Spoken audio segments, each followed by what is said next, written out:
Hey guys, welcome to Resource Point. This is Rishika. अभी हम लोग डिस्कस करने वाले वीज़न है इसकी current affairs.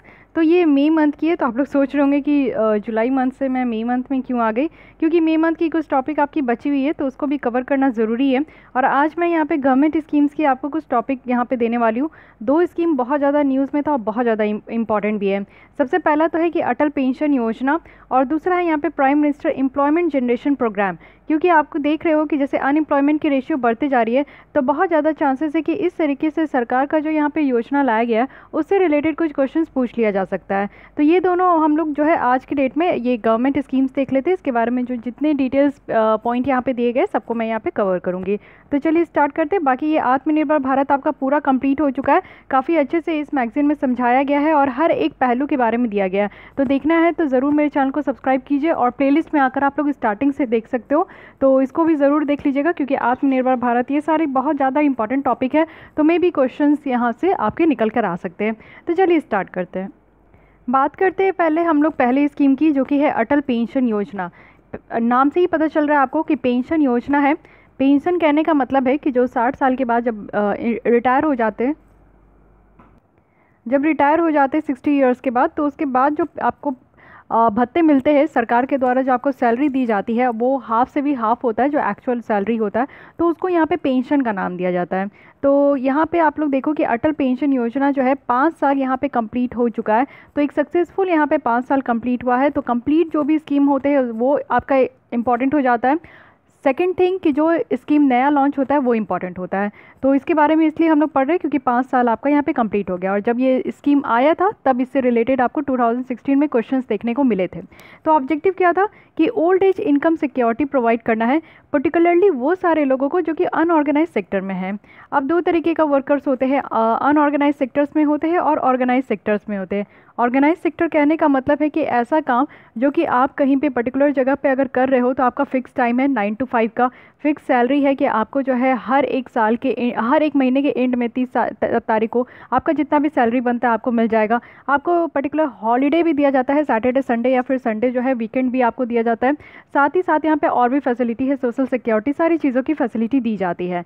But unorganised sectors वो होते हैं जिसमें कि ना तो टाइम फिक्स होता है, जितना ज़्यादा टाइम करेंगे उतना ज़्यादा जो है इनको यहाँ पे इनकम भी मिलेगा। ये जितना ज़्यादा काम करेंगे उतना ज़्यादा इनको इनकम मिलेगा। साथ ही साथ इनका कोई भी हॉलीडे नहीं होता है, और इनको ज़्यादातर जो है सोशल सिक्योरिटी प्रोवाइड भी नहीं किया जाता। और हमारे कंट्री में आपको जान के बहुत ताजुब लगेगा कि 90% से भी ज़्यादा लोग जो है वो अनऑर्गेनाइज सेक्टर में इंगेज है। तो यहाँ पे उनको सोशल सिक्योरिटी प्रोवाइड करने के लिए और एक तरीके का income security after 60 years of age, क्योंकि इनका तो इस तरीके का एज भी नहीं होता, इनका तो यहाँ पे आप देखोगे कि रिटायरमेंट का भी एज नहीं होता। अनऑर्गेनाइज सेक्टर्स में आप देखोगे कि बहुत ही ओल्ड एज के लोग भी यहाँ पे इंगेज होते हैं। ठीक है, तो हमारे कंट्री का लार्ज पॉपुलेशन इनमें इसलिए इंगेज है क्योंकि यहाँ पे कोई रिटायरमेंट एज नहीं होता। बट फिर भी उनके ओल्ड एज में जो है ना इनकम सिक्योरिटी प्रोवाइड करने के लिए इस तरीके का अनऑर्गेनाइज सेक्टर्स में जो है आपका पेंशन का प्रोविजन लाया गया है। जो भी चैलेंजेस है, क्योंकि हम लोग देख रहे हैं कि हमारे यहाँ जो एजिंग पॉपुलेशन है वो बहुत ज़्यादा बढ़ते जा रहा है, तो एजिंग पॉपुलेशन को देखते हुए जो है ना इस तरीके का सरकार के द्वारा ये आपका पेंशन स्कीम लाया गया, जो कि काफ़ी बेटर है। ये होना ही चाहिए कि हमारे कंट्री के कहीं पे भी ये जो है लोगों को इस तरीके से जो है एक पर्टिकुलर एज के बाद जब वो काम नहीं कर पाते हैं, उनका बॉडी अलाउ नहीं करता है, उनकी जो हेल्थ अलाउ नहीं करता है, तो उस समय क्या होता है कि सरकार को उनको कुछ ना कुछ जो है पेंशन के रूप में उनको इनकम सिक्योरिटी प्रोवाइड करना चाहिए। तो यहाँ पे दो ऑब्जेक्टिव है, एक तो है कि अनऑर्गेनाइज सेक्टर्स में यहाँ पे आपका प्रोवाइड किया जाएगा, एंड सेकेंड थिंग कि यहाँ पे जो एजिंग फैक्टर्स है हमारे कंट्री में जो बढ़ती जा रही है उसको यहाँ पे उस प्रॉब्लम को यहाँ पे उस चैलेंज को एड्रेस किया जाएगा। अब फीचर्स इसमें क्या क्या रखा गया है ये देख लेते हैं। एलिजिबिलिटी, कौन कौन ऐसे लोग हैं, पहले तो समझ गए कि अनऑर्गेनाइज सेक्टर्स के लोग हैं, लेकिन इसको जो सब्सक्राइब कर सकते हैं वो कोई भी इंडियन सिटीजन कर सकते हैं जिनका एज ग्रुप 18 से 40 साल का है। ठीक है, और 18 से 40 साल के साथ साथ एक बैंक अकाउंट भी होना चाहिए, क्योंकि जो यहाँ पे इनकम दिया जाता है, जो यहाँ पे आपका पेंशन इनकम आएगा वो डायरेक्टली यहाँ पे आपके बैंक खाते में आ जाएगा, सरकार आपको देगी नहीं या फिर इंटरमीडिएरीज के थ्रू जो है पहुँचाएगी नहीं। तो सरकार क्या करते हैं कि डीबीटी के थ्रू, डायरेक्ट बेनिफिट ट्रांसफ़र के थ्रू लोगों के बैंक अकाउंट में ट्रांसफ़र किया जाता है। तो 18 से 40 ईयर के बीच में जो है कोई भी इसको सब्सक्राइब कर सकते हैं। मिनिमम जो पीरियड है कंट्रीब्यूशन का, सब्सक्रिप्शन का और सब्सक्राइबर का, वो आप देखोगे 20 ईयर्स या फिर इससे ज़्यादा है। 20 साल तक जो है ना यहाँ पे आपका मिनिमम पीरियड है कि कुछ ना कुछ आपको यहाँ पे कंट्रीब्यूशन करते रहना है। इसको प्रीमियम भी कहते हैं कि कुछ ना कुछ तो कंट्रीब्यूशन करते रहना है 20 साल तक, तब जाकर आपको जो है एक पर्टिकुलर एज के बाद यहाँ पे इनकम सिक्योरिटी मिलेगा। गारंटीड पेंशन है, यानी कि यहाँ पे मिनिमम गारंटी पेंशन दिया जाएगा। और कितना पेंशन दिया जाएगा, तो 60 ईयर्स के बाद जो है 1000 से 5000 तक का यहाँ पे रेंज है। डिफरेंट पर्सन के लिए यहाँ पे डिफरेंट क्राइटेरिया आपका रखा गया। तो 1000 से 5000 तक का यहाँ पे आपका हर एक महीने दिया जाएगा 60 साल के बाद। अमाउंट ऑफ पेंशन अगर हम लोग देखें तो लाइफ टाइम के लिए गारंटी किया गया है। अगर यहाँ पे सब्सक्राइबर का डेथ हो जाता है ना, तो उसके स्पॉज होंगे। मान लीजिए कि हस्बैंड का डेथ हो जाता है तो उसकी वाइफ रह जाती है, या फिर वाइफ का डेथ हो जाता है तो हस्बैंड रह जाते हैं। तो यहाँ पे उनको लाइफ टाइम के लिए यहाँ पे गारंटी किया गया है पेंशन। अगर उन दोनों का यहाँ पे आपका डेथ हो जाता है और स्पॉज का भी यहाँ पे आपका जो सब्सक्राइबर है या फिर उनके जो स्पॉज है उनका भी डेथ हो जाता है, तो इंटायर जो पेंशन कॉर्पस है वो कहाँ जाएगा, तो नॉमिनी को जाएगा। यानी कि ये सरकार के फंड में वापस नहीं जाने वाला है। जो भी अगर यहाँ पे हस्बैंड वाइफ है उन्होंने किसी का और का नाम दिया गया है, अपने सिस्टर का नाम, अपने ब्रदर का नाम, अपने मदर फादर का नाम, किसी का भी नाम दिए हैं, तो उस नॉमिनी को चला जाता है। या फिर अपने बच्चों का नाम भी देते तो उस नॉमिनी को यहाँ पे रेस्ट ऑफ द जो जितने भी पेंशन कॉर्पस है वो उनके नॉमिनी को चला जाएगा। तो ये याद रखिएगा, क्योंकि बहुत सारे ऐसे भी स्कीम है और पेंशन स्कीम आपको देखने को मिलेगा कि अगर यहाँ पे सब्सक्राइबर और उनके स्पॉस का डेथ हो जाता है तो वो रेस्ट ऑफ द जो उनका पेंशन फंड होता है वो सरकार को रिटर्न हो जाता है। तो मेक श्योर कि ऐसे कौन कौन से स्कीम है जिसमें कि सरकार के पास रिटर्न हो जाता है और कौन कौन से ऐसे स्कीम है जिनको जो कि उनके नॉमिनी को चला जाता है। उसके बाद अगर हम लोग देखें कि गवर्नमेंट का कंट्रीब्यूशन कितना है, तो सेंट्रल गवर्नमेंट के द्वारा यहाँ पे सब्सक्राइबर का जो कंट्रीब्यूशंस है उसका 50% यहाँ पे सरकार यहाँ पे देगी और 1000 पर एनम यहाँ पे दिया जाएगा। जो भी कम होगा तो वो सरकार यहाँ पे देगी और एलिजिबल सब्सक्राइबर अकाउंट में, वो भी 5 साल तक। ठीक है, तो 5 साल यहाँ पे रखा गया है कि सरकार के द्वारा यहाँ पे जो कंट्रीब्यूशन है वो 5 साल यहाँ पे दिया जाएगा। इट मीन्स कि 2050 से ये 2020 के बीच में रखा गया था। जो भी एनपीएस को ज्वाइन करते हैं 31 दिसंबर 2015 के पहले, 31 दिसंबर 2015 के पहले जो भी यहाँ पे इससे जुड़े थे तो उनको जो है अगले 5 साल तक 2020 तक सरकार के द्वारा यहाँ पे मिनिमम कंट्रीब्यूशन दिया जा रहेगा। बेनिफिशरीज जो है वो यहाँ पे किसी भी स्टैट्यूटरी सोशल सिक्योरिटी स्कीम के मेंबर नहीं होना चाहिए, ना ही इनकम टैक्स पेयर होना चाहिए। तो ये 2 क्राइटेरिया है, इसको भी याद रखिएगा कि सबसे पहला जो सोशल सिक्योरिटी स्कीम लाया जाता है सरकार के द्वारा तो उसमें इंक्लूड ना हो और साथ ही साथ जो है इनकम टैक्स पे करने वाले ना हो। एडमिनिस्ट्रेट किसके द्वारा किया गया था, तो पेंशन की बात अगर हम लोग करते हैं तो यहाँ पे कौन सामने निकल कर आता है बॉडी, तो पेंशन फंड रेगुलेटरी अथॉरिटी, इनके द्वारा यहाँ पे जो है इसको एडमिनिस्टर किया गया था। टैक्स बेनिफिट की अगर हम लोग बात करें तो अटल पेंशन योजना के जो सब्सक्राइबर है वो यहाँ पे टैक्स बेनिफिट भी इंजॉय करते हैं अपने खुद के कंट्रीब्यूशन में और साथ ही साथ एम्प्लॉयर्स के कंट्रीब्यूशन में भी। ठीक है, तो ये पूरा यहाँ पे कहानी किसका है, अटल पेंशन योजना का है। तो सक्सेसफुली ये इम्प्लीमेंट किया गया, काफ़ी लोगों को इसमें जो है सहायता दिया गया है, काफ़ी लोगों को इससे बेनिफिट भी मिला है, तो ध्यान रखिएगा। अब आते हैं जो न्यू स्कीम निकल कर आ रहा है उसके बारे में, क्योंकि ये दोनों स्कीम आपका बहुत ज़्यादा इंपॉर्टेंट हो जाता है। Prime minister employment generation programme लाया गया है। रिसेंटली ये किस मिनिस्ट्री के द्वारा इसको लाया गया है ये ध्यान रखिएगा। Ministry of micro small and medium enterprises हैं, जिनके द्वारा जो आप देखोगे कि यहाँ पे जो डिस्ट्रिक्ट लेवल टास्क का रोल है, district level task force committee का जो रोल है जिसको यहाँ पे डिस्ट्रिक्ट कलेक्टर हेड करते हैं, तो वो जो भी यहाँ पे प्रोसीजर है उसको और ज़्यादा ईज़ किया गया है फंड इंटरप्राइजेस का, वो भी prime minister employment generation programme के तहत। तो इसमें अब हम लोग क्राइटेरिया देख लेते हैं कि ऑब्जेक्टिव क्या है, एलिजिबिलिटी क्या है, की फीचर्स क्या है।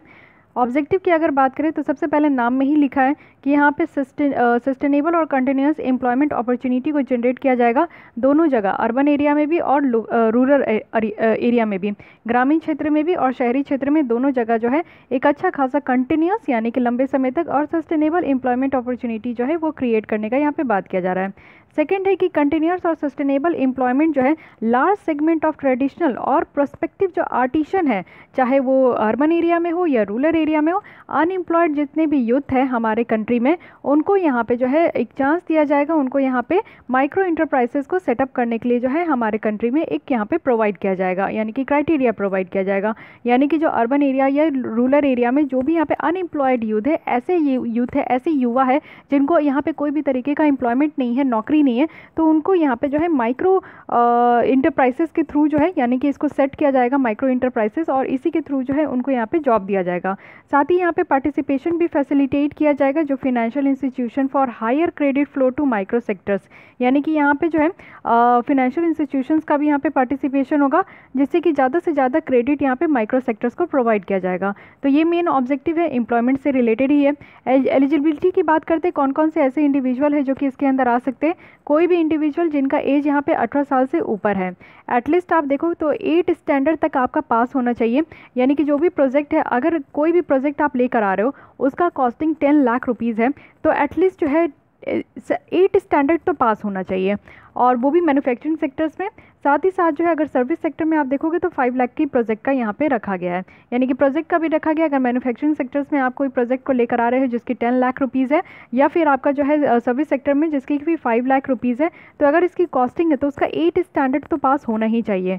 एग्जिस्टिंग यूनिट अगर हम लोग देखें, यानी कि किसी भी गवर्नमेंट स्कीम में, या फिर वो इंडिया का हो या स्टेट गवर्नमेंट का हो, कोई भी यूनिट जो कि ऑलरेडी ये अवेल कर रहा है गवर्नमेंट सब्सिडी को किसी भी अदर स्कीम या फिर गवर्नमेंट ऑफ इंडिया या फिर स्टेट गवर्नमेंट में, तो वो यहाँ पे एलिजिबल नहीं है।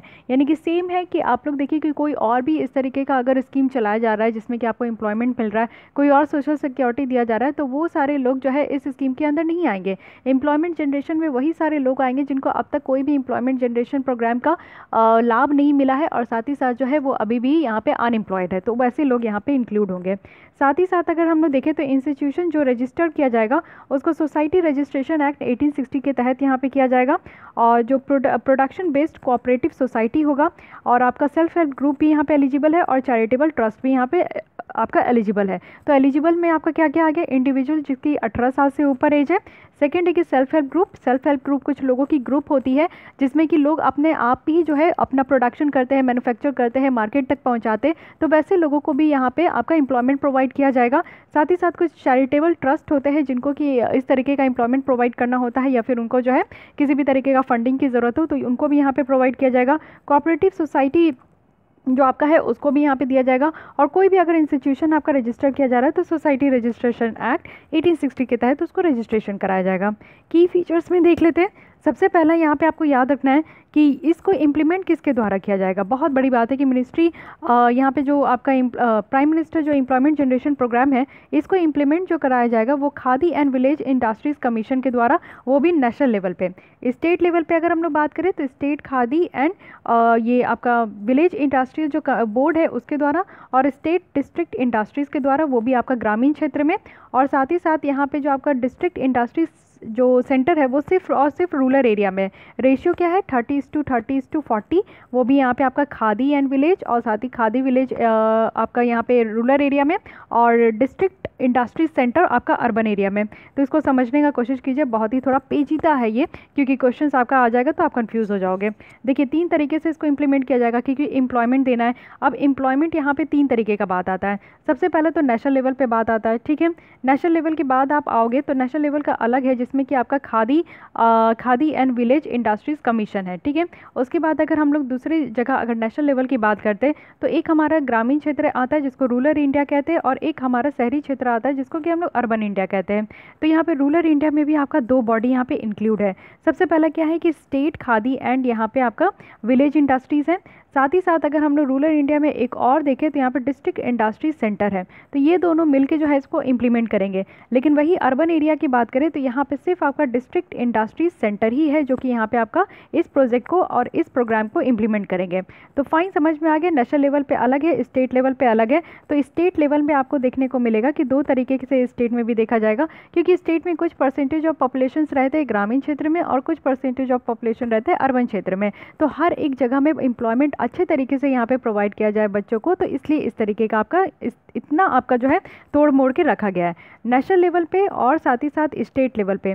स्टेट लेवल पे भी अगर हम लोग बात कर रहे हैं तो यहाँ पे देखना होगा कि कितना कितना रेशियो है इसको। तो नेशनल लेवल पे और साथ ही साथ उसके बाद स्टेट लेवल पे। स्टेट लेवल पे आपका 2 आ जाता है, एक आ जाता है ग्रामीण क्षेत्र, एक आ जाता है आपका शहरी क्षेत्र।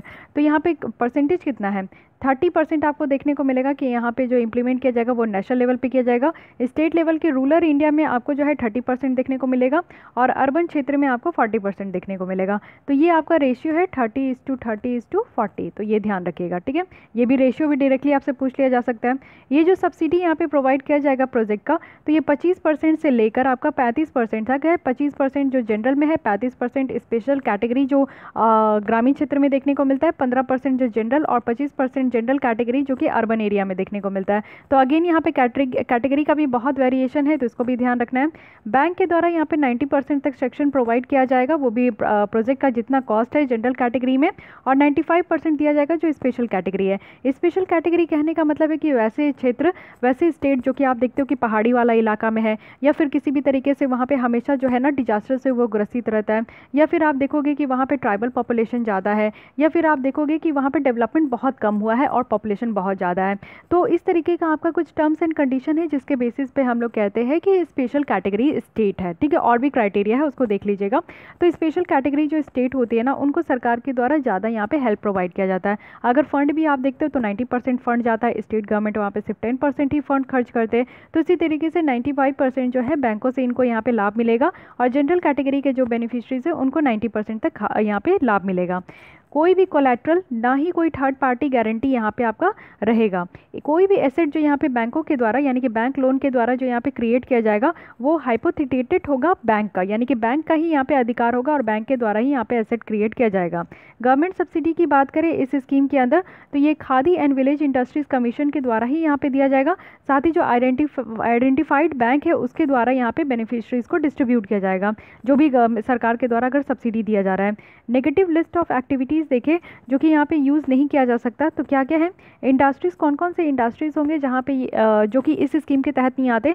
तो industries related to cultivation, sericulture, horticulture, floriculture, rural transport, manufacture of polythene, carry bag. तो ये सारे कुछ ऐसे यहाँ पे इंडस्ट्रीज़ है जो कि एम्प्लॉयमेंट जनरेशन स्कीम के अंदर नहीं आते। एम्प्लॉयमेंट जनरेशन की अगर हम लोग बात करें तो यहाँ पे आप देख सकते हो कि फार्मिंग से रिलेटेड है, तो फार्मर्स वाले जो है यहाँ पे आप देख सकते हो कि एम्प्लॉयमेंट जनरेशन में नहीं आ सकते। साथ ही ट्रांसपोर्ट की बात की जाती है, पॉलीथीन का मैन्युफैक्चर किया जा रहा है, कैरी बैग, ये सारी बातें हैं, तो इसको भी यहाँ पे इंक्लूड नहीं किया गया है। ठीक है, तो आई होप कि आपको यहाँ पे समझ में आया होगा कि prime minister employment generation programme है, तो इसके थ्रू जो है बहुत सारा यहाँ पे की फीचर्स है। प्लीज़ गाइस इसको ध्यान से देखिएगा, क्योंकि इसका इम्प्लीमेंटेशन, इसका जो फंड का डिवोल्यूशन, और इसमें जो प्रोजेक्ट की कैटेगरी है, urban area, rural area, general category, special state category, ये सब डिफरेंट है। बैंकों के द्वारा भी जो फंड दिया जाएगा, बैंकों के द्वारा भी जो यहाँ पे मदद की जाएगी, स्पेशल कैटेगरी में 90% दी जाएगी, जनरल कैटेगरी स्पेशल कैटेगरी में 95% दी जाएगी, और जनरल कैटेगरी में सिर्फ 90% दी जाएगी। तो ईच एंड एवरी डेटा जो है ना वो काफ़ी इंपॉर्टेंट हो जाता है, क्योंकि बार बार रिवाइज करने से ही याद होगा, अदरवाइज आप लोग एग्जाम हॉल में बैठोगे और कंफ्यूज हो जाओगे। तो बस इतने ही रखते हैं, ये दोनों स्कीम को आप लोग अच्छे से देखिए, और भी मंथ की जो स्कीम बची हुई है उसको भी हम लोग कवर कर लेंगे। सो आज के लिए इतने ही। रेस्ट ऑफ द लेसन देखने के लिए बस आप लोग मेरे चैनल को सब्सक्राइब कर सकते हो, और विजन आइज की इसी तरीके से सारे लेसन देखने के बाद अगर आप लोग को टेस्ट सीरीज ज्वाइन करनी है और टेस्ट सीरीज आप लोग को सॉल्व करना है, क्योंकि पहले मैं ऑलरेडी इसको चला रही थी, लेकिन कुछ वजह से मुझे इसको हाइड करना पड़ा। तो हाइड करने के कारण जो है आप लोग इतने रिक्वेस्ट में फिर भी मैं प्रोवाइड कर रही हूँ, बट आपको अगर ज्वाइन होना है, क्योंकि टेलीग्राम चैनल पे ये चल रहा है, तो उसको ज्वाइन करने के लिए आपको मुझे इस ईमेल एड्रेस पे जो है मुझे मेल करना होगा। तो आप लोग मेल कीजिए, उसके बाद आप लोग को फर्दर इंस्ट्रक्शन बताया जाएगा कि कहाँ से कैसे आपको लिंक लेना है। और हम लोग अभी तक 13 टेस्ट सॉल्व कर चुके हैं, और भी टेस्ट सॉल्व करना है तो आप लोग जुड़ सकते हो। सो आज के लिए बस इतना ही। अगर आपको अच्छा लगता है तो लाइक कीजिए, मुझे मोटिवेट कीजिए, क्योंकि आप लोग के इतने कीमती टाइम में भी मैं अपनी कीमती टाइम निकाल कर आप लोग को किसी भी तरीके से वीडियो आप तक पहुंचा पा रही हूँ। सो आज के लिए इतना ही, और हो सके तो सब्सक्राइब कर लीजिए, क्योंकि नेक्स्ट लेसन देखने के लिए आपको सब्सक्राइब करना ज़रूरी है। So thank you.